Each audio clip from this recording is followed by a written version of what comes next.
Hi, ഇന്നൊരു get ready with me ആയാലോ. അപ്പോൾ ആദ്യം തന്നെ ദേ മോയ്സ്ചറൈസിങ് ക്രീം അപ്ലൈ ചെയ്ത് കൊടുക്കുകയാണ് കേട്ടോ. ഞാൻ ആദ്യം ഇതൊന്നും യൂസ് ചെയ്യാത്ത ആളായിരുന്നേ. പിന്നെ കുറച്ച് നാൾ മുമ്പാണ് കേട്ടോ സ്കിന്നൊക്കെ കെയർ ചെയ്യാൻ തുടങ്ങിയത്. അങ്ങനെ ഞാൻ ഉപയോഗിക്കുന്നത് സെറ്റാഫിലിൻ്റെ മോയ്സ്ചറൈസിങ് ക്രീമാണ്. അടുത്തതായിട്ട് നമുക്ക് ജോവീസിൻ്റെ ഒരു സൺസ്ക്രീൻ ആണ് അപ്ലൈ ചെയ്ത് കൊടുക്കുന്നത്. ഇത് SPF 60 PA+++ ആണ് കേട്ടോ. അതുപോലെ തന്നെ പാരബൻ ഫ്രീ ആണ്. അപ്പോൾ അതൊക്കെ വാരി തേച്ച് അങ്ങോട്ട് കൊടുത്തു കേട്ടോ. അങ്ങനെ നന്നായി അപ്ലൈ ചെയ്ത് കൊടുക്കുക. നമ്മുടെ കഴുത്തിലും ശരിക്കും കയ്യിലും കാലിലും ഒക്കെ അപ്ലൈ ചെയ്യണം. ഇപ്പോൾ ഭയങ്കര എന്താ പറയുക, ചൂടൊക്കെ ആണല്ലോ. അപ്പോൾ അതെന്തായാലും സൺസ്ക്രീൻ തേക്കാൻ മറക്കരുത്.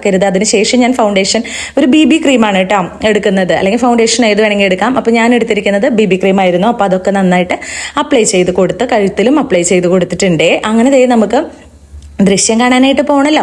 അപ്പോൾ അതിന് മുമ്പുള്ളൊരു ഗെറ്റ് റെഡി വിത്ത് മീ ആയിരുന്നു. അപ്പോൾ അതേ ഞാൻ ഇനി ലിപ്സ്റ്റിക്കാണ് അപ്ലൈ ചെയ്ത് കൊടുക്കുന്നത്. അങ്ങനെ കുറച്ച് ലിപ്സ്റ്റിക് ഒക്കെ തേച്ച് അവിടെ ഇവിടെയൊക്കെ ആയിട്ടുണ്ടാവും.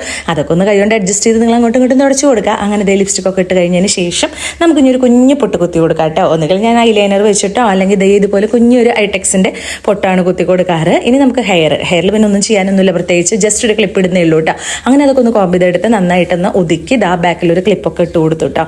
ഇനി നമുക്ക് ചന്ദനം, ഇതൊരു വീക്ക്നെസ് ആണ് ഗൈസ്. ചന്ദനത്തിന് മുമ്പ് സിന്ദൂരം ഇടാൻ മറന്നു പോയി. അങ്ങനെ സിന്ദൂരൊക്കെ ലിപ്സ്റ്റിക് കൊണ്ട് തന്നെ തൊട്ട് കൊടുത്തു കേട്ടോ. അങ്ങനെ അവസാനം നമ്മൾ ചന്ദനം കൂടി തൊട്ട് കൊടുത്തു. അപ്പോൾ ഇത്രയേ ഉള്ളൂ. അപ്പോൾ ഞാൻ ഇട്ടിരിക്കുന്നത് ഒരു കോട്ടൻ്റെ ചുരിദാറാണ് കേട്ടോ. ഒരു അടിപൊളി എന്താ പറയുക, കംഫർട്ടാണ് ഇത്.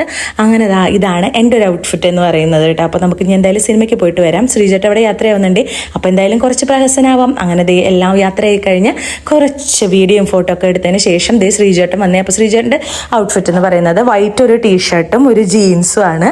അപ്പോൾ അതൊക്കെ ഇട്ടിട്ട് ഞങ്ങൾ രണ്ടുപേരും പോവാണ് ഗൈസ്. സച്ചുമോൻ ഫ്രണ്ട്സിൻ്റെ കൂടെ സിനിമയ്ക്ക് പോയിട്ടുണ്ട് കേട്ടോ. അപ്പോൾ ആറുമോള് പിന്നെ ഇവിടെ ഇല്ല. അപ്പം എന്തായാലും ഞങ്ങൾ പോയിട്ട് വരാം.